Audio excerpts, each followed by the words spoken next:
오늘 이제 요한복음 계속 강해되는 말씀인데, 오늘 말씀을 통해서 생명의 떡이신 예수님, 이제 말씀의 의미를 우리가 깨닫고 또 우리 마음에 새기는 그런 예배가 됐으면 좋겠습니다. 자, 우리가 받은 복이 많죠. 여러분 많은 복들을 받으셨죠? 네, 한번 생각해 보세요. 내가 받은 복들 중에서 가장 귀하고 가장 소중하고 가장 좋은 복이 뭘까? 뭐라고 생각하시나요? 예수님을 믿고 구원받은 복인 줄로 믿습니다. 다른 거 떠올랐다면 아니에요. 이거예요, 이거. 그렇죠? 예수 믿고 구원받아서 천국 백성이 되고 주님과 함께 영원히 영생 복락을 누리면서 살게 되는 이 복은요, 다른 복과는 비교조차도 할 수 없는 그런 놀라운 복인 줄로 믿습니다. 여러분, 이 땅의 복은요, 암만 받아도요 만족이 없어요. 그냥 잠깐 좋아요, 잠깐. 그렇죠? 금방 좀 지나면 다시 목마르고 다시 배고프고 또 더 갈증이 일어나고, 그것이 우리를 만족하게 하지 못해요. 이 땅에 사는 동안 필요한 것이지 그것이 우리를 행복하게 하고 그것이 우리를 만족하게 하는 것이 아니고, 진짜 만족과 평안은 하나님으로부터 오는 거예요. 그렇죠? 성령이 내 안에 임하고, 오늘 이따 보겠지만 성령이 주시는 그 생수가 내 속에 터지고, 그럴 때 갈증이 해결되고 우리 배고픔이 해결이 되고, 그런 우리 안에 진정한 만족이 오게 되는 줄로 믿습니다. 자, 그래서 오늘 본문 35절에 보니까 예수님께서 이렇게 말씀하세요. 나는, 예수님이 당신을 뭐라고 말씀하세요? 나는 생명의 떡이다 그래서 생명의 떡. 자, 이 떡은 예수님께서 나는 생명의 떡이다 그러면서 그 옛날에 이스라엘 백성들, 그 조상들이 광야에서 먹었던 그 만나와 비교하고 있는 거예요. 한번 잘 보세요. 나는 생명의 떡이니 내게 오는 자는 결코 줄이지 아니할 것이요. 그 옛날에 만나를 먹었던 사람들은 배고팠어요? 안 배고팠어요? 그게 기적으로 하나님의 은혜로 하늘에서 떨어지는 것이지만 먹고 금방 배고파요. 그렇죠? 근데 내게 오는 자는 결코 줄이지 아니할 것이요, 또 나를 믿는 자는 그다음 뭐라고요? 영원히 목마르지 아니할 것이다 그랬어요. 여러분, 누가 이런 복을 받는다고요? 35절에 보니까 누가 이런 복을 받아요? 주님 앞에 나오는 자. 여러분, 오늘 주님 앞에 나오셨죠? 주님 앞에 나오는 자, 그리고 예수님을 믿는 자, 그 사람은요 결코 줄이지도 않고 결코 목마르지도 않고 절대로 부족함이 없고 만족함을 누리는, 성령 안에서 참된 만족과 행복을 누리는 그런 인생을 주님이 약속하고 있는 거예요. 여러분, 그러니 우리가 몰라서 그러지, 이 복을 알고 이 복을 누리게 되면 여러분, 이보다 더 귀하고 좋은 복이 어디 있겠어요? 그렇잖아요. 세상에서 구할 수 없는 것입니다. 주님 안에서만 누릴 수 있는 거예요. 자, 우리가 이제 요한복음 6장을 계속 보고 있는데, 요한복음 6장에는 이제 오병이어 기적이 나오는데 굉장히 길죠. 그 6장 가지고 지금 오랫동안 몇 주 동안 말씀을 나누고 있는데, 이런 그 기적을 가리켜서 우리가 표적이라고 그런다고 그랬잖아요. 표적. 오늘 본문에도 30절에 나오잖아요. 표적이라는 단어가 나오죠. 그러니까 이 기적은 표적이에요. 뭘 나타내는 표적이죠? 구약 시대 때 하나님께서 광야에 있는 이스라엘 백성들을 먹이시기 위해서 하늘에서 뭘 내려주셨어요? 만나와 메추라기를 주신 것처럼 이제 예수님을 믿는 자에게 그들에게 영원한 생명을 주시기 위해서, 그 옛날에 그 만나는 먹고 좀 있으면 배고프고 또 먹어야 되는 떡이지만, 예수님을 믿는 자에게 주시는, 예수님 당신의 생명을 주시는 이 생명의 떡은요 영생을 얻게 하는 떡이라는 거예요. 그 표적, 그것을 나타내기 위해서 기적을 행하신 것이 이게 오병이어의 사건이고요. 이것을 통해서 주님이 말씀하고 싶은 것은 바로 이 주님을 먹는다는 것이 뭔지, 그리고 주님 앞에 나오고 그것을 믿는 자가 누리게 되는 것이 어떤 축복인가를 말씀하기 위한 예로, 그렇죠? 그 예시로, 그 표적으로 그 기적을 행했다는 것이죠. 그러니까 그 자체가 중요한 것이 아니라 그것을 통해서 이걸 깨닫는 것이 중요하다는 말씀이에요. 자, 우리가 아는 것처럼 이 구약시대 이스라엘 백성들은 광야에서 만나를 먹었잖아요. 근데 만나를 먹었지만 말씀드린 것처럼 또 배고팠고, 그거 먹고 죽었어요? 안 죽었어요? 죽었어요. 광야에서 다 죽었어요. 자, 그런데 오늘 주님은 뭐라고 말씀하시죠? 생명의 떡이신 예수님을 믿는 사람들은 죽어요? 안 죽어요? 안 죽는다는 거예요. 죽어도 다시 살고, 또 살아서 주를 믿는 자는 영원히 죽지 아니하리라. 이게 주님의 말씀이죠. 여러분, 영생을 얻게 하는 떡이라는 것입니다. 47절로 가볼까요? 6장 47절로, 우리 안 읽었는데요. 우리 47절로 가서 볼게요. 자, 거기 보면 47절부터 성경으로 보세요. 제가 읽습니다. 자, 진실로 너희에게 이르노니 믿는 자는 뭘 가졌어요? 영생을 가졌나니 내가 곧 생명의 떡이니라. 너희 조상들은 광야에서 뭘 먹었죠? 조상들은 만나를 먹었어요. 근데 그거 먹고 살았어요? 죽었어요. 죽었거니와 이런 기적이 우리를 살리는 게 아닙니다. 그렇죠? 그 기적들은 전부 누구를 가리키는 거예요? 예수 그리스도, 예수 그리스도. 예수 그리스도를 먹어야 된다는 거예요. 그 먹는 거의 의미를 이따 설명하겠지만 만나를 먹는다고 사는 게 아니고 어떤 기적을 체험한다고 그 기적이 나를 살리는 것이 아니고 그 기적이 가리키는 표적 되신 예수 그리스도, 그분을 소유할 때, 그분을 먹을 때 그분으로 말미암아 그분의 능력, 생명이 나의 생명이 돼서 나를 영원히 살리는, 그죠? 생명의 떡이 된다는 것입니다. 자, 만나를 먹었어도 죽었어요. 이는 하늘에서 내려오는 떡이니 사람으로 하여금 먹고 어떻게 하려고 하는 것이라고요? 죽지 아니하게 하는 것이니라 그랬어요. 자, 여기 보면 예수님께서 당신은 이제 하늘로부터 내려온 떡인데 자기를 먹으면 죽지 않는데 영생한대요. 그 다음에 보세요. 나는 하늘에서 내려오는 살아있는 떡이니 사람이 이 떡을 먹으면 어떻게 하리라? 영생하리라. 내가 줄 떡은 세상의 생명을 위한 내 살이니라 그랬어요. 살인. 여러분, 예수님을 믿는 사람은요 죽어도 다시 살아요.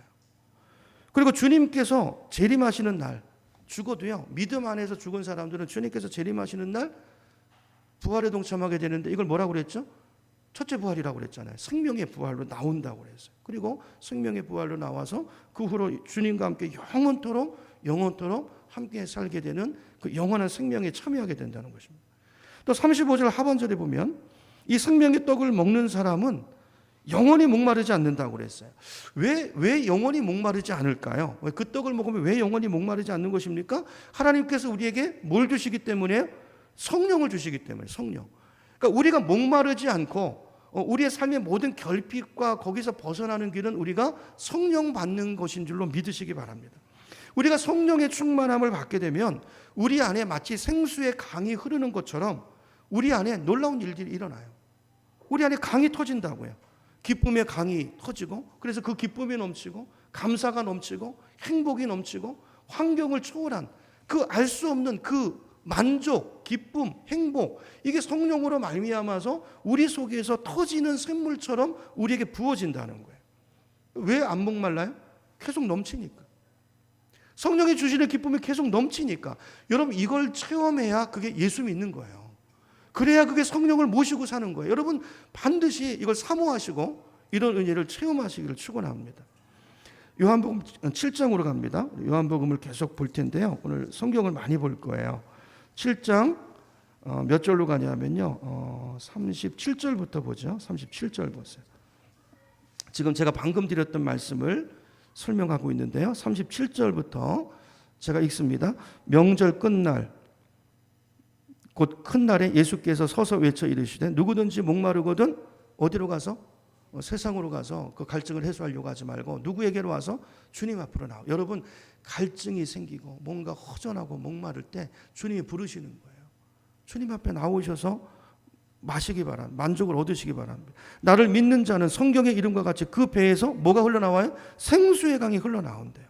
자, 그 다음에 뭐라고 되어 있습니까? 이는 뭐라고요? 생수의 강이 그를 믿는 자들이 받을 무엇을 가리키는 거예요? 성령을 가리켜 말씀하신 것이라고. 분명히 되어 있죠. 성령이에요, 성령.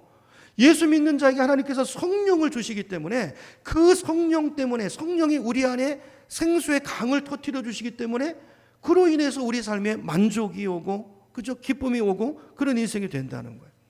아마 여기 이 자리에 계신 분들 중에서 이런 성령의 체험을 하신 분들이 아마 많이 계시리라고 봐요. 저는 이제 대학교 때 이제 대학교 2학년 마치고 이제 군에 가서 예수를 만났어요.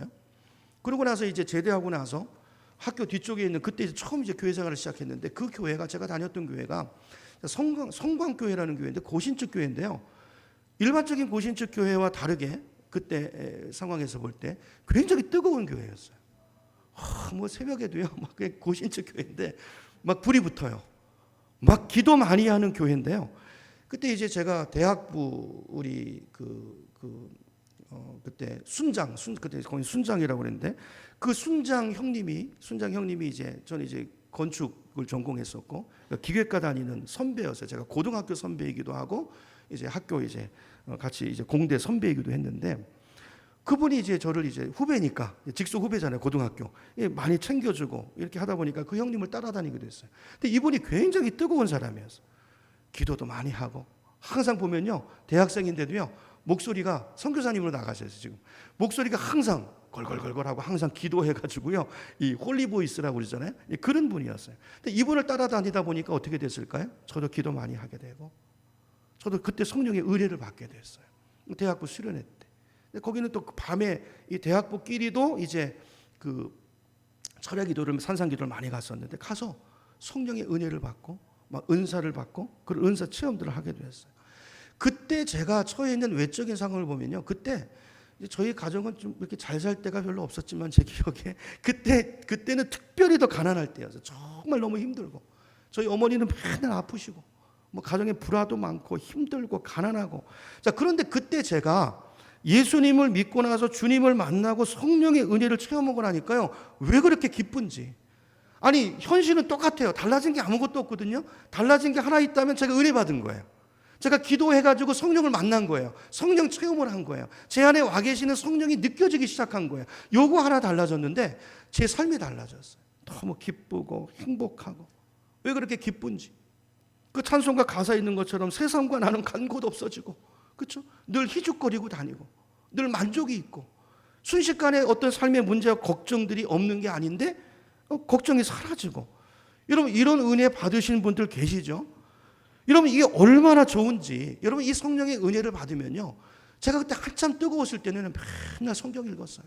얼마나 말씀이 단지, 그죠? 성경 읽다 보면 새벽 2시 되고 3시 되고. 여러분, 그때 받은 은혜가 제가 보니까요, 한 10년 이상 가더라고요. 그 은혜가, 그 감동이, 그 사명이, 그 비전이, 그 열정이 10년 이상을 끌고 가더라고요. 여러분, 성령의 은혜를 받으셔야 됩니다. 그래야 우리 삶에 비전이 달라지고요, 바라보는 게 달라지고요, 그렇죠? 환경을 초월한 그 감격과 능력을 누리는 인생이 되는 줄로 믿습니다. 근데 이게 주님이 우리에게 더 원하시는 삶이에요. 우리 요한복음 14장으로 가서 보죠. 오늘 요한복음을 쭉 볼 건데요. 요한복음 14장 16절로 가서 보겠습니다. 4장 16절. 4장 16절로 가서 보죠. 4장 16절 보기 전에요, 이제 14장 1절을 한번 보세요. 1절 보면 주님이 어떤 말씀하냐면, 너희는 마음에 근심하지 말라.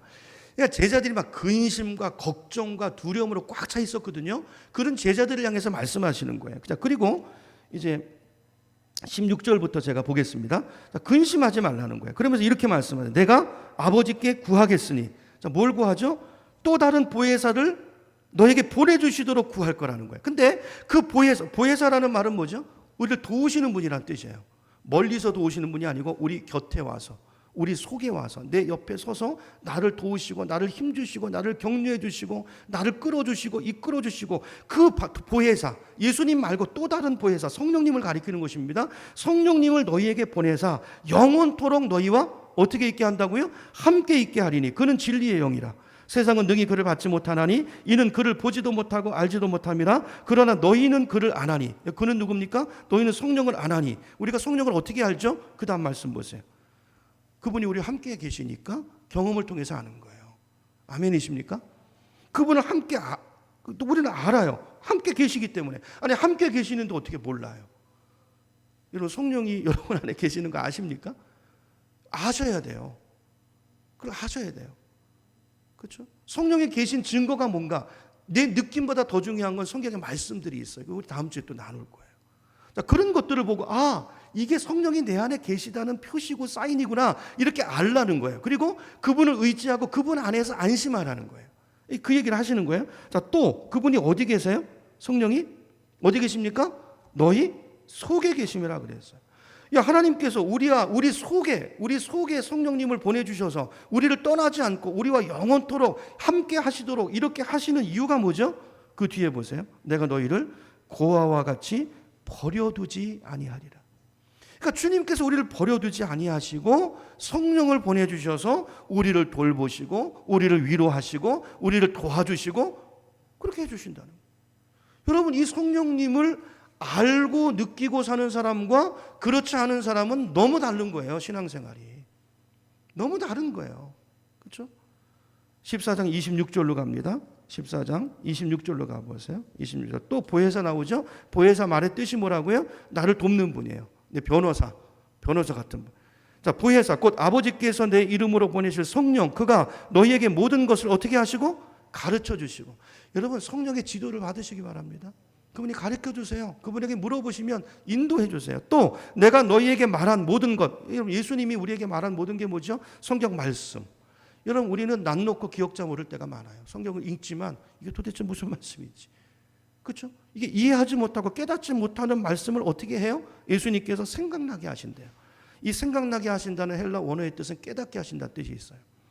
그러니까 그 말씀이 무슨 말인지 몰랐어요. 듣긴 들었는데.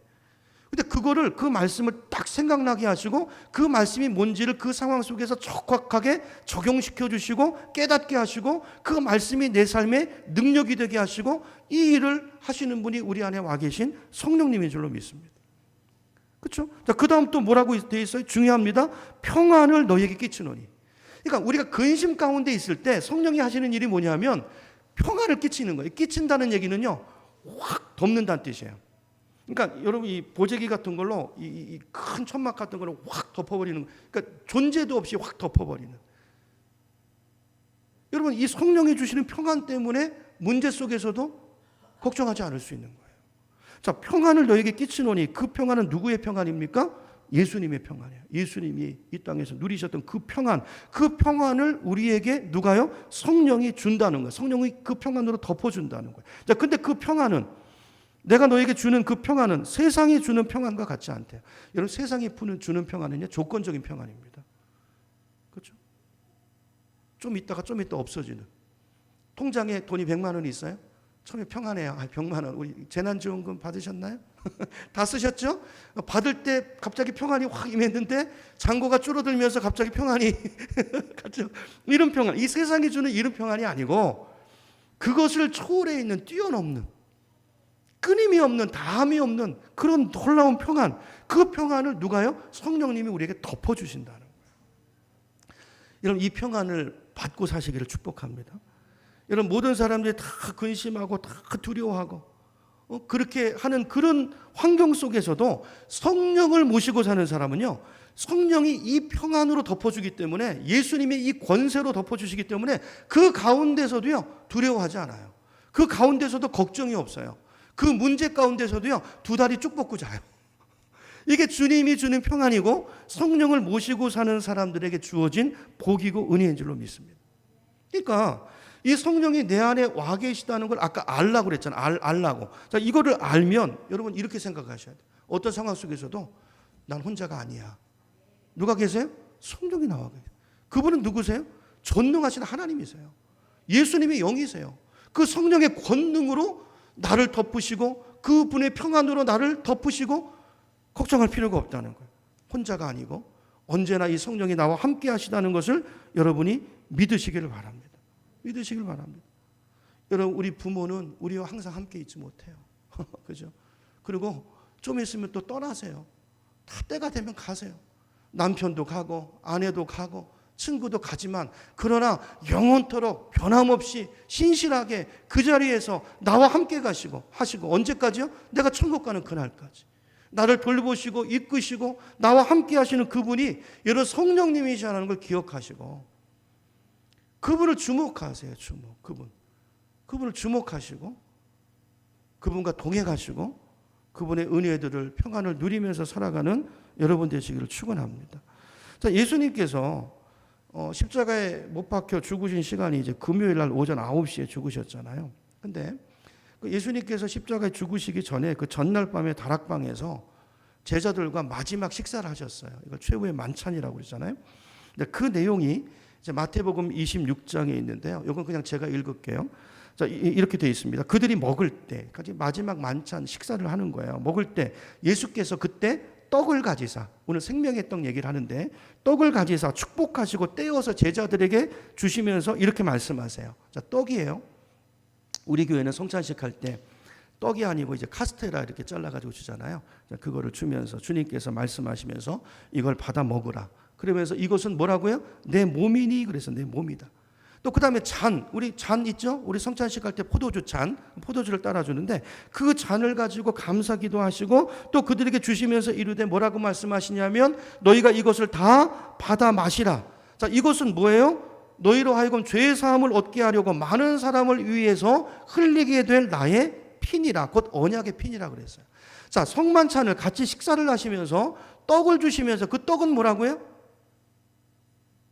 우리를 위해서 예수님이 찢기시고 고난받으실 그 예수님의 몸이라는 거예요. 그 몸을 상징하는 거라는 거예요. 그렇죠?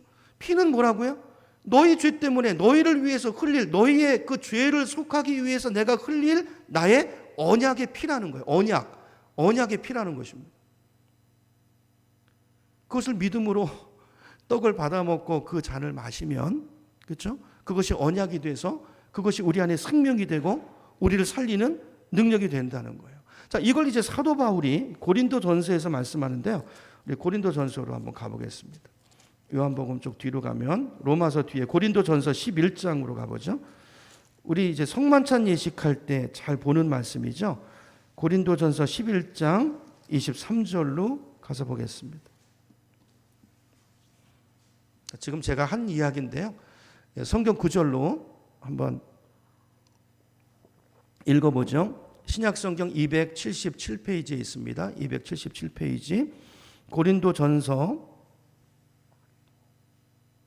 11장입니다. 11장 자 23절부터 제가 읽어볼게요. 23절부터 25절 6절까지 제가 읽어보겠습니다. 내가 너희에게 전한 것은 주께 받은 것이니 곧 주 예수께서 잡히시던 밤에 떡을 가지사 축사하시고 떼어 이르시되, 아까 보았던 말씀이죠. 이것은 너희를 위하는 뭐라고요? 내 몸이니 이것을 행하여. 자, 이것을 행하는 건 뭐죠? 그 성만찬 예식을 행하여서 예수님이 그때 하셨던 그와 똑같은 형식으로 이것을 행하여서, 그죠? 나를 어떻게 하라? 기념하라 하시고, 식후에 또한 그와 같이 잔을 가지시고 이르시되, 이 잔은 뭐예요? 내 피로, 예수님이 흘리실 피로 세운 새 언약이니 이것을 행하여, 그죠? 마실 때마다 누구를? 예수님을, 나를 기념하라 하셨으니 너희가 이 떡을 먹으며 이 잔을 마실 때마다 뭐라고요? 그 다음에 주의 죽으심을 그가 오실 때까지, 주님이 다시 재림하실 때까지 전하는 것이니라. 자, 여기 보면 자, 성만찬을 우리가 예수님이 제정하시고 이것을 우리에게 명하신 이제 목적이 두 가지가 나와요. 첫째는 뭐죠? 주님을 기억하라는 거, 잊지 말라는 거예요. 그렇죠? 나를 위해서, 나를 구원하기 위해서 예수님이 살을 찢기셨고 두 손과 두 발에 못이 박히셨던 그 예수님이 고난받으신 몸, 그거는 누가 받아야 될 고난이죠? 내가 받아야 될 고난을 주님이 대신 받으셨구나. 그래서 내가 그 죄의 저주에서 건진받았고 내가 구원받는 하나님의 자녀가 되었구나. 이걸 기억하라는 거예요. 우리가 잊어버리잖아요. 기억하라는 것이죠. 그 다음에 잔을 받으면서 뭘 생각하는 것이죠? 나를 위해서 흘리신 그 언약의 피, 그죠? 그걸 흘려주셨구나. 그걸 기념하면서 항상 잊지 않고 그 사랑을 기억하면서 살아가도록 하기 위해서 주님께서 성만찬을 명하셨다는 거죠. 이게 첫 번째입니다. 그죠? 첫 번째 목적, 기념하라는 거죠. 잊지 말라는 거죠. 두 번째는요, 증거하라 그랬어요. 증거하라. 그러니까 내 자신의 마음속에 새길 뿐 아니라 이걸 전하라는 거예요. 전하라는 거예요. 그러니까 구원은 예수를 통해서만 온다는 것을 우리가 알고 그걸 누려야 전할 수 있잖아요. 그걸 먼저 기억하고 누리는 자가 되고 그걸 전하는 자가 되라는 거죠. 무엇을 전합니까? 예수님이 우리를 위해서 죽으셨다는 거죠. 예수 이름 안에 구원의 능력이 있다는 것이죠. 예수를 믿어야 우리가 구원받는다는 거죠. 이 세상이 끝이 아니고 다음 세상이 있다는 것이죠. 그렇죠? 그래서 예수님께서 십자가에 못 박혀 죽으심으로 우리 죄를 제가 그 십자가 위에서 사해졌기 때문에 우리 죄가 용서받았고, 그래서 그 보혈의 공로로 우리가 구원을 받게 됐고 영생을 누리게 됐다는 것, 이것을 기념하고 알고 이것을 이웃에게 전하기 위해서 성찬 예식을 말씀하고 있는 것이죠.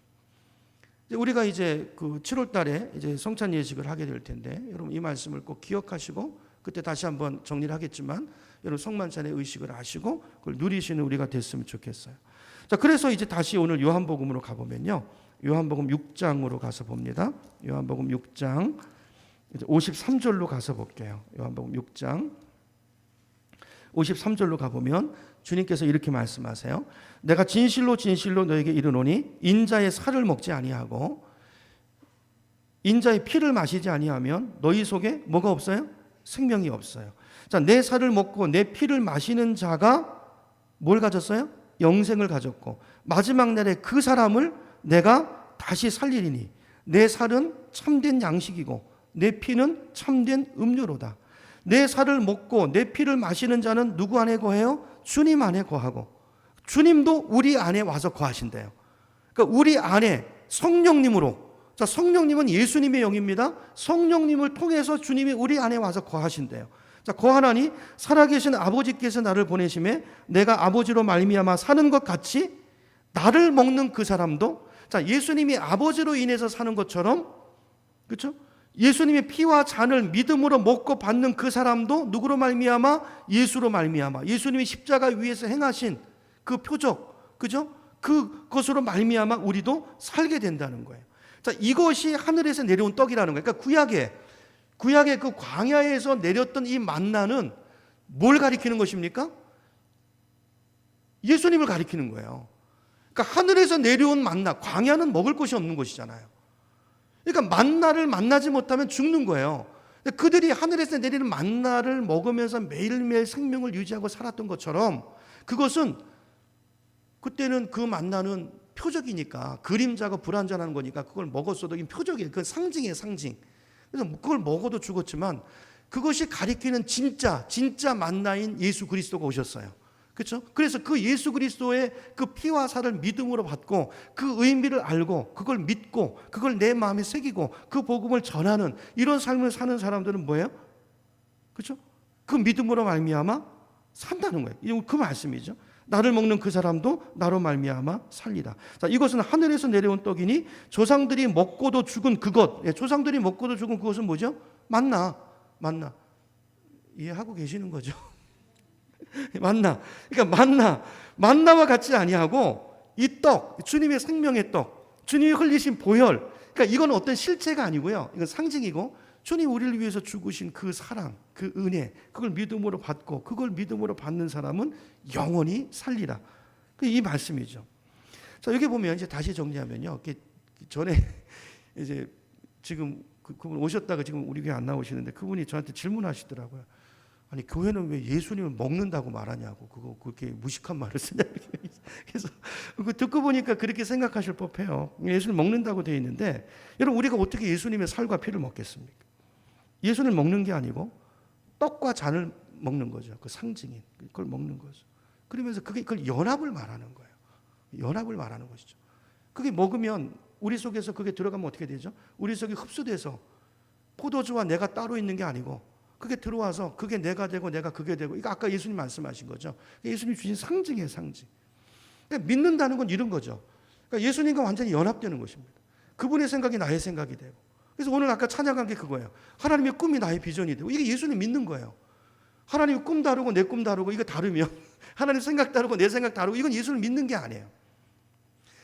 우리가 예수를 믿게 되면 그분의 생각이 나의 생각이 되고, 예수님의 인격이 왜 내 안에 그분이 와 계시잖아요. 그분의 인격이 그분의 성품이 나의 인격이 되고 그분의 능력이 나의 권능이 되어 있는 건 나눌 수 없는 완전한 연합이 되는 것, 이게 이제 예수님을 믿는 상태인 것이죠. 그래서 이 떡은 나를 위해서 찢기시고 십자가에 못 박히신 그 예수님의 몸, 나를 대신해서 고난받으신, 내가 죽어야 될 죽음을 대신 그 저주를 받아내신 예수님의 몸을 그걸 생각하면서, 그죠? 받아야 되고요. 또 잔은 뭐예요? 나를 위해서 흘리신, 창에 옆구리를 찔려가지고 다 쏟으시잖아요. 피를 다 쏟으시잖아요. 그리고 채찍에 맞으시면서, 영화 보셨죠? 살점이 막 찢겨 나오고 내 대신 찢겨 나오고 내 대신 다 뿌리신, 흘리신 그 피라는 믿음을 가지고, 여러분, 그래서 그때 그 믿음으로 받을 때 가지고 우리에게 통곡이 터지고, 그렇죠? 회개가 터지고 그러지 않습니까? 이제 그걸 생각하면서 내가 이 예수님의 사랑 때문에 내가 구원받았구나. 그래서 내가 천국 갈 수 있는 죄 문제가 해결돼서 그 주님의 그 고난으로 내가 천국 갈 수 있는 길이 열린 것이구나. 내가 하나님 나라의 기업의 풍성함을 이곳에서부터 누리는 자가 된 것이구나. 그래서 내 안에 성령이 와 계셔서 그분이 나를 지키시고 보호하고 인도하는 것, 오늘 내가 사는 것이 주님의 은혜이구나. 그렇죠? 이런 것들이 믿어지고 깨달아지고 주님과 동행하는 삶을 살게 되는 것입니다. 이런 요한복음 6장 전체가요, 우리가 6장을 지금 계속 보고 있는데 6장 전체 말씀이 전부 이걸 설명하는 말씀이에요. 여러분, 우리가 예수님을 믿으면 왜 영생을 얻을 수 있는 것이죠? 왜 예수님을 믿으면 영생을 얻는 것입니까? 지금 제가 쭉 설명한 건데요. 그걸 성경 말씀으로 확인해 보겠습니다. 로마서로 가보죠. 요한복음 뒤에, 사도행전 뒤에 로마서 있어요. 로마서 5장 8절로 가보겠습니다. 로마서 5장 8절로 가볼게요. 신약성경 위에 페이지로 245페이지인데요. 로마서 5장 8절 제가 읽습니다. 5장 8절. 자, 우리는 저와 여러분이죠. 내가 아직 죄인 되었을 때, 우리가 늘 죄를 짓고 살잖아요. 그러니까 우리가 죄덩어리예요. 죄덩어리라고요. 이게 죄장아찌라고요. 장아찌. 죄의 폭절어. 죄인 되었을 때, 그때 누가 우리를 위해서 죽으셨다고요? 예수님께서 우리를 위해서 죽으셨어요. 예수님은 죄가 있으세요, 없으세요? 없으세요. 근데 왜 죽었죠? 죽음은 죄 때문에 오는 것이죠. 죄의 결과로 죄의 삭시 사망이죠. 근데 예수님은 죽으실 이유가 없는데 왜 죽으셨어요? 우리 죄. 우리는 죄 때문에 죽어요. 이런 사람이 다 죽죠. 왜 죽습니까? 병 들어서 죽습니까? 아니에요. 병 안 들어서 죽는 사람도 있잖아요. 죄 때문에 죽는 거예요. 사고 때문에 죽습니까? 아니요. 사고 없이도 죽잖아요. 죄 때문에 죽는 거예요. 죄인이기 때문에 죽는 거예요. 태어나는 순간부터 죽음을 향해서 가는 거예요. 근데 우리가 죽어야 될 죽음을 누가요? 예수님이. 우리 그 죄 문제를 끌어안고 누가 죽었어요? 죄 때문에 죽는 건데 그 죄를 다 주님이 끌어안고 누가 죽었어요? 예수님 죽었어요. 그러니까 우리 속에서 죄가 해결됐죠. 그럼 우리 속에 죄가 있어요, 없어요? 죄값이 지불됐잖아요. 아니, 내가 500만 원을 빚졌어요. 그래서 맨날 사채업자한테 쫓겨다니는데 우리 삼촌이 오셔가지고 그걸 갚아주셨다고요. 그러면 거기에 매일 필요가 있어요, 없어요? 지불됐잖아요. 거기서 해방됐잖아요. 그러니까 죄에서 해방됐어. 이 말은 무슨 말이죠? 사망의 권세에서 우리가 해방됐다고요. 그러니까 보세요. 그러니까 우리가 왜 영생을 얻을 수 있는가? 자, 하나님이 우리를 천국으로 이끌어오기를 원하시는데 문제는 우리 속에 있는 죄예요, 죄. 죄 때문에 천국에 갈 수 없어요. 그래서 그 죄 문제를 해결해 주시고 사망의 매임에서 풀어주시고 우리가 천국 갈 수 있는 길을 주님께서 예수님을 보내셔서 해결해 주신 것이죠. 그 말이에요. 우리가 아직 죄인 되었을 때 예수님께서 우리를 위해서 죽어주심으로 인해서 우리에게 있던 죄가 어떻게 했어요? 해결됐어요. 없어졌어요. 그래서 천국 가는데 문제가 있어요, 없어요? 이제 장애가 없어요. 길이 열렸어요. 그래서 영생을 얻는 자가 된 거예요. 자, 그런데 자, 보세요. 우리가 죄 문제가 해결됐는데 우리 본성을 따르면 살다가 또 죄를 지을까요, 안 지을까요? 또 죄를 짓죠. 그래서 예수님께서 그런 장치를 해주시고 우리 안에 성령을 보내셔서 좀 이따 말씀드리겠지만 성령으로 도장을 찍으시고요. 우리를 붙들어가지고 손상받지 않은 상태로 천국으로 배송해 말하자면 그 일을 위해서 성령께서 우리 안에 오신 줄로 믿습니다. 그러니까 이게요, 우리가 구원받는 게 이게 간단한 문제가 아니에요. 하나님 쪽에서 보면. 이게 얼마나 놀라운 은혜고 얼마나 놀라운 사랑인지 몰라요. 우리는 맨날 지고 맨날 죄 짓고 살고 그러지만 하나님은요, 주무시지도 않으시고 졸지도 않으시고 우리를 지키시고 보호하시고 인도하시고 그 사랑으로 이끌어 가시고 그 사랑 안에 우리가 있는 거예요. 이거를 잊지 말라는 거예요. 이거를 기억하시고 성만찬을 행하는 이유도 그것이고 이걸 기억하고 너희 안에 그 성령이 와 계시는 것을 너희가 알지 못하느냐? 모르면 너희는 버리운 자니라 그랬어요. 버리운 자니라. 여러분, 이걸 알고 그분을 의식하고 예수님의 그 희생이 피 흘리심이 헛되지 않도록 내가 경성하여 깨어있고 자꾸 완전하진 않지만 예수님을 닮아가려고 하고 성령님을 따라 살려고 하고 내 마귀는 자꾸 우리를 유혹하고 나는 자꾸 죄 짓는 자리로 가고 싶지만 그게 아니고 성령의 능력을 힘입고, 그렇죠? 말씀을 따라서 하나님이 하라는 거 하고 하지 말라는 건 안 하고 이렇게 성령의 인도를 받아 사는 사람, 그 사람이 성령으로 거듭난 사람이고 그 사람이 구원 얻은 사람이 하나님의 자녀예요. 로마서 8장, 아까 좀 전에 5장 봤죠? 8장으로 가보세요. 여러분 성경의 형광펜으로 다 줄치시고요. 성경으로 확인하는 게 중요합니다. 제가 이렇게 하는 것은 성경이 정말 하나님의 말씀이라는 그 생각을 여러분 속에 넣어주고 싶어서 그러는 거예요. 성경 보세요. 로마서 8장 9절로 가보세요. 로마서 8장 9절. 만일 너희 속에 하나님의 영, 누굽니까? 성령님이 거하시면 너희가 육신에 있지 않고 영에 있나니 누구든지 그리스도의 영, 성령이 없으면 그리스도의 사람이 아니라. 아니에요. 하나님의 자녀가 아니에요. 성령이 없습니다. 로마서 8장 15절로 가보세요. 로마서 8장 15절. 자, 너희는 자, 우리를 보고 얘기하시는 거예요. 우리를 보고 주님이 확인하시는 거예요. 알려주시는 거예요. 우리가 누군지. 너희는 다시 무서워하는 종의 영이 누구죠? 마귀의 다스림을 받지 아니하고 양자의 영이란 말은 우리를 하나님의 자녀 삼아 자꾸 자녀되게 하는, 자녀로 살게 하는, 자녀의 권세를 누리게 하는 그 일을 위해서 성령이 와 계시다고요. 그래서 성령님의 별명이 양자의 영이에요. 내가 하나님의 자녀인데 자녀인 줄도 모르고 자꾸 그지같이 살고 밖에서 그렇게 안 살도록 가르치시고 깨닫게 하시고 이끌어 주시고 그 영을 받았으므로, 그래서 우리가 하나님을, 여러분 하나님을 아빠라고 부르세요. 이게 자연스럽습니까? 그래 하나님 아빠로 부르짖는다는 거예요. 그렇죠? 16절. 성령이 친히 우리의 영과 더불어 우리가 하나님의 자녀인 것을 누가 증거하신다고요? 성령이 증거하신다는 거예요. 우리 속에서. 야, 너 하나님의 자녀야. 하나님의 자녀야. 말씀대로 살아야지. 우리가 죄를 지을 때. 여러분 이 성령의 이 이끄심이 느껴지시나? 이게 느껴지셔야 돼요. 자꾸 그걸 들으려고 하셔야 돼요. 그걸 들을 때 자꾸 소멸해버리고 외면해버리고, 그래서 성령이 소멸돼요. 이걸 느끼셔야 돼요. 17절. 자녀이면 또한 상속자. 자녀이면요, 상속받는 게 있다는 거예요. 상속자. 곧 하나님의 상속자요, 그리스도와 함께한, 예수님과 함께 상속받는, 여러분 예수님과 공동 상속자예요. 공동 상속자 우리가. 그렇죠? 상속자니 우리가 그와 함께 영광을 받기 위하여 고난도 함께 받아야 할 것이니라. 여러분 오늘 이 말씀 그 14절로 가보세요. 지금 15절 16절 봤는데 그 바로 앞에 14절 보세요. 이게 너무 중요한 말씀인데요. 제가 이 말씀을 설명하고 마무리하겠습니다. 14절 우리 같이 읽어봅니다. 시작. 무릇 하나님의 영으로 인도함을 받는 사람은 곧 하나님의 아들이라. 여기 아들이라 그랬죠. 우리 여자분들 서운하게 생각하지 마시고요. 이게 아들이라는 말은 자녀라는 말이에요. 후손이라는 말이에요. 자, 하나님의 자녀라는 거. 누가 하나님의 자녀라고요? 누가 하나님의 상속자라고요? 성령으로 인도함을 받는 사람. 여러분 이거 심각하게 생각하셔야 됩니다. 여러분 성령님의 인도함을 받고 계세요? 내 생각대로 사십니까? 내 계획대로 사십니까? 성령님의 인도함을 받고 있습니까? 이거 굉장히 중요한 문제예요.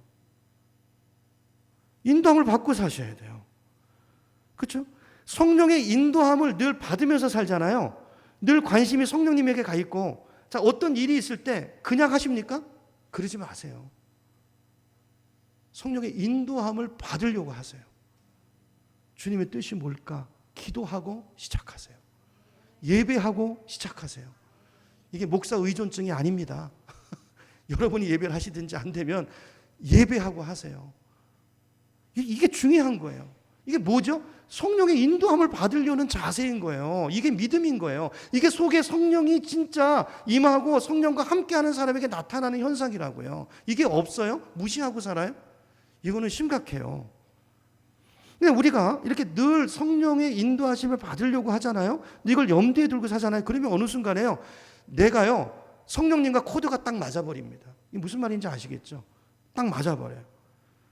이게 처음에 이게 훈련이에요. 자꾸 이거 훈련하다 보면 어느 순간에 되면 내가 딱 생각하면 그게 성령님의 생각이야.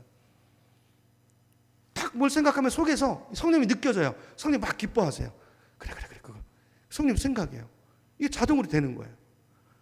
말하는 것도요, 성령님이 기뻐하시는 것을 따라 말하고, 행동하는 것도 성령님이 원하시는 기뻐하는 그 뜻을 따라 움직이게 되고, 내가 말하고 생각하고 행동하는 모든 것이 내 안에 와 계시는 성령님과 코드가 딱 맞아버리는 거예요. 또 어떤 사람은 코드가 전혀 달라요. 성령님이 이렇게 가야 되는데 1, 2가요. 성령을 따라가는 게 아니라 내 욕심을 따라가요. 여러분 성령의 인도를 받으면 성령의 인격입니다. 여러분 이걸 느끼셔야 돼요. 제가 당분간 이 얘기를 좀 많이 하려고. 여러분 느끼셔야 돼요. 여러분 부부간의 사랑을 느끼십니까? 부부간에도 못 느끼면 심각하죠. 하나님을 느끼셔야 돼요. 인격이세요, 그분. 그 성령님이 우리 안에 같이 계시잖아요. 내 안에 동행하시잖아요. 근데 나랑 생각이 안 맞으면 불편해요. 성령이 탄식하세요. 그게 느껴지셔야 돼요. 그게 안 느껴지십니까? 그럼 내가 왕이거나 성령이 안 계시거나 그거예요. 성령이 와 계시긴 와 계시는데 내가 안방에 차지해서 내 마음대로 살고 성령은 안중에도 없고 성령님은 저기 창고방에 저 건너방에 저기 가가지고 그냥 필요할 때만 호출하고 이렇게 신앙생활 하고 있는 것일 수 있어요. 여러분 인도함을 받으셔야 됩니다. 인도함을 꼭 받으셔야 돼요. 이게 예수 믿는 거예요. 그래야 여러분 믿음이 자라요. 그래야 하나님을 경험해요. 그래야 예배가 기쁘고 예배가 신이 나요. 그래야 신앙생활이 기쁘고 감격이 있다고요. 근데 그게 없으니까 맨날 내 힘으로 살아. 그리고 다 삶이 엉클어지고 문제가 생기고 그냥 가정도 풍지박산이 나고 뭐 사업 이 삶이 전부 복장하고 전부 죄투성이고 이러고 와가지고 교회 와가지고 내 문제를 해결하기 위해서 주님 앞에 기도하고 헌금하고 이런 걸 뭐라고 그러는지 아세요? 부적신앙이라고 그래요. 부적신앙. 어떤 그 문제를 위한 해결책으로서 부적 하나 써가지고 가는 이거는요 기독교 신앙이 아니에요. 여러분 하나님은 인격이시라는 걸 여러분 기억하시고 이번 한 주간 동안 하나님 이 훈련을 하시기 바랍니다. 성령님의 인도를 받아야 14절 다시 보세요. 이런 성경 말씀을 있는 그대로 보셔야 돼요. 이런 말씀들이 군데군데 있어요. 다음 주에도 제가 또 말씀드릴 거예요. 이 무릇이라는 말은요 우리말로 보면요 반드시라는 뜻이 있어요. 반드시. 이거는 반드시. 그러니까 성령의 인도함을 반드시 받는 사람이 꼭 받는 사람이 하나님의 아들이라는 거예요. 그렇죠? 믿음이 없는 사람이 이게 잘 안 되죠. 성령의 인도를 따라 사는 게 아니라 성령이 생각대로 사는 게 아니라 자기 욕심을 따라 살고 항상 자기 계획, 자기 생각, 자기 고집, 자기 식이 있어요. 예수 믿는 걸 이걸 내려놓는 거예요. 자, 로마서 8장 다시 26절로 가볼게요. 26절로 가볼게요. 자, 성령을 지금 주목하세요. 성령이 누구신가? 26절입니다. 자, 이와 같이 성령도 뭘 도우세요? 우리의 연약함. 여러분 우리가 연약하잖아요. 우리 연약함을 그분이 도우시기 위해서 와 있다고요. 그러니까 성령의 인도를 받으라는 거예요. 그렇죠? 성령 연약함을 도우시나니 우리는 마땅히 뭘 구해야 되는지도 몰라요. 뭐가 진짜 나에게 좋은지도 모른다고요. 우리는 마땅히 기도할 바도 알지 못하나 오직 성령이 누가 알아요? 성령님이 아세요. 제가 그런 말씀 드리잖아요. 기도할 때. 우리가 막 기도하잖아요. 하나님 뭘 주시죠? 우리가 구한 걸 주십니까? 아니에요. 좋은 걸 주세요. 좋은 걸 주세요. 그렇죠? 좋은 걸 주세요. 자, 여기 보세요. 다시 보세요. 자, 탄식으로 우리를 위해서 친히 간구하시느니라. 마음을 살피시는 이가 성령의 생각을 아시나니 이는 성령이 하나님의 뜻대로 누구 뜻대로요? 하나님의 뜻대로 우리를 향한 하나님의 뜻이 뭐죠? 재앙이 아니고 평안이라고 그랬잖아요. 우리가 항상 기뻐하고 항상 감사하고 이렇게 사는 게 하나님의 뜻이라고요. 자, 이렇게 살 수 있도록 만들어 주고 싶어요. 그래서 예수님이 오셨고 그래서 성령님이 오셨고 우리와 함께 하시는 거예요. 이분의 인도를 받으라는 거예요. 여러분 이번에 인도를 받으라는 것이죠. 저는 이 말씀이 여러분 이게 인도를 받으세요. 여러분 어떨 때는 너무 피곤해서 기도할 수 없을 때 있잖아요. 그럴 때는 여러분 이렇게라도 하세요. 하나님 나 너무 피곤해. 여기 보세요. 이게 말씀 기도예요. 성령이 우리를 위해서 친히 간구하시는 분이잖아요. 하나님 나 피곤해서 잡니다. 나는 지금 이 문제 때문에 있는데 하나님께 맡기고 잡니다. 성령님 나를 위해서 기도해 주세요. 내가 자고 일어나면 여러분 이게 성령을 의지하는 태도예요. 이게 인격입니다. 이게 예수님을 하나님을 성령님을 인격으로 대우하는 거예요. 여러분이 이렇게 부탁하시고 말씀도 여기 그렇게 하시겠다는 거잖아요. 근데 그렇게 안 하면 뭐죠? 그분을 무시하는 거죠. 당신 필요 없다 말이죠. 이렇게 말씀이 있는데도 나는 내 힘으로 살 거다 말이에요. 성령이 소멸되는 것이죠. 자, 고린도후서 1장 21절 제가 읽겠습니다. 우리를 너희와 함께 그리스도 안에서 굳건하게 하시고 우리에게 기름을 부으신 이는 하나님이시니 자 그가 또한 우리에게 그다음 뭐라고 되어 있냐면 인치시고 우리 한번 찾아보겠습니다. 고린도후서 로마서 뒤에 고린도전서가 있고요. 뒤로 쭉 넘겨보세요. 그 뒤에 고린도후서가 있어요. 고린도후서 1장 21절 1장 21절 고린도후서입니다. 21절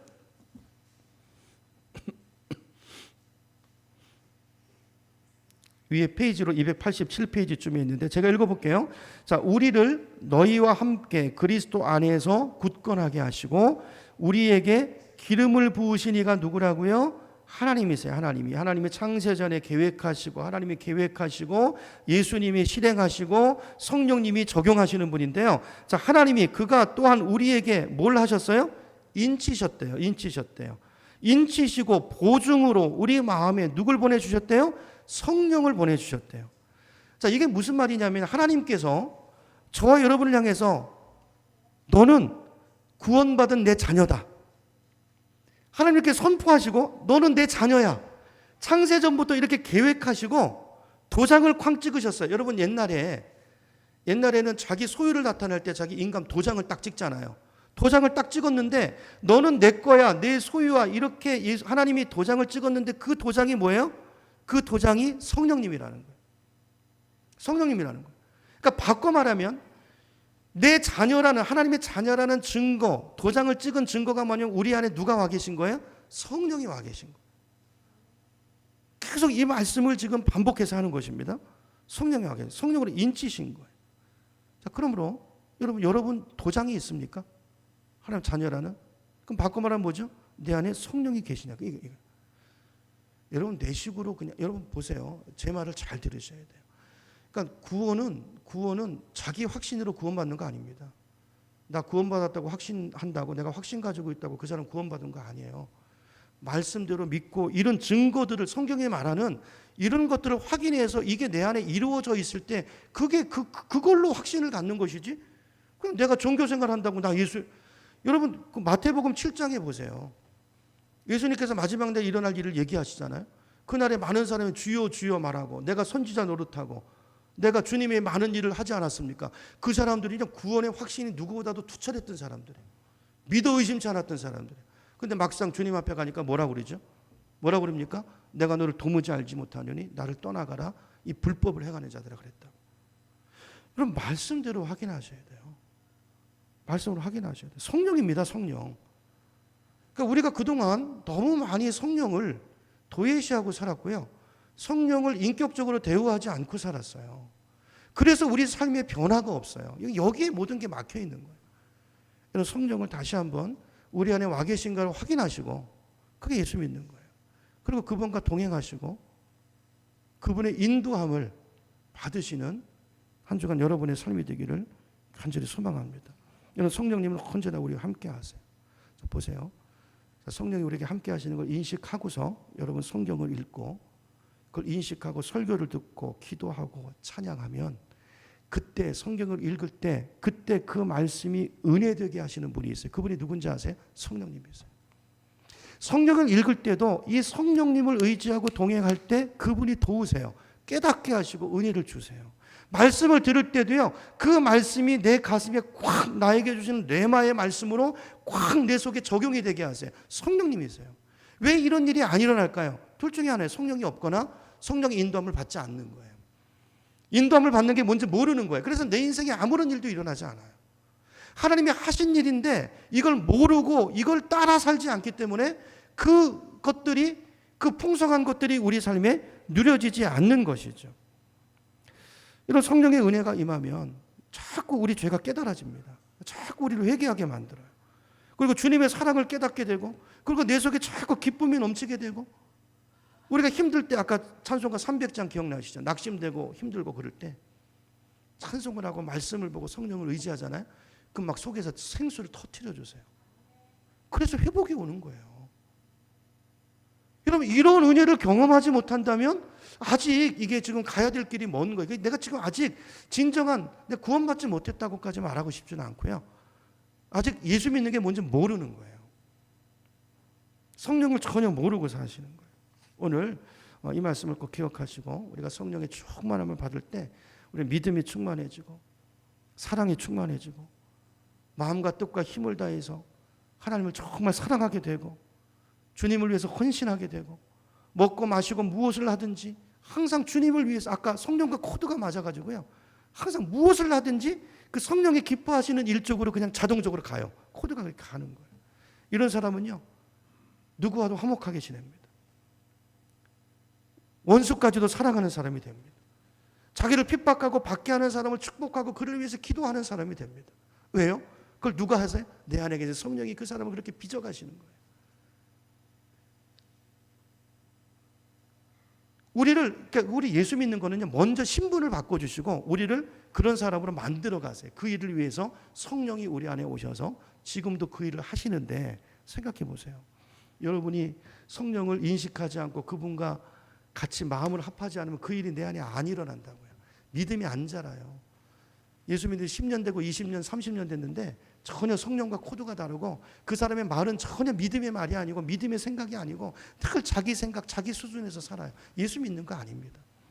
그러니까 오늘 이 말씀을 우리 마음속에 담고 여러분 한 주간 동안 성령의 인도함을 받으려고 애쓰시고, 그렇죠? 그렇게 한 주간 동안 그렇게 동행하며 사시는 우리가 되기를 주님의 이름으로 축원합니다.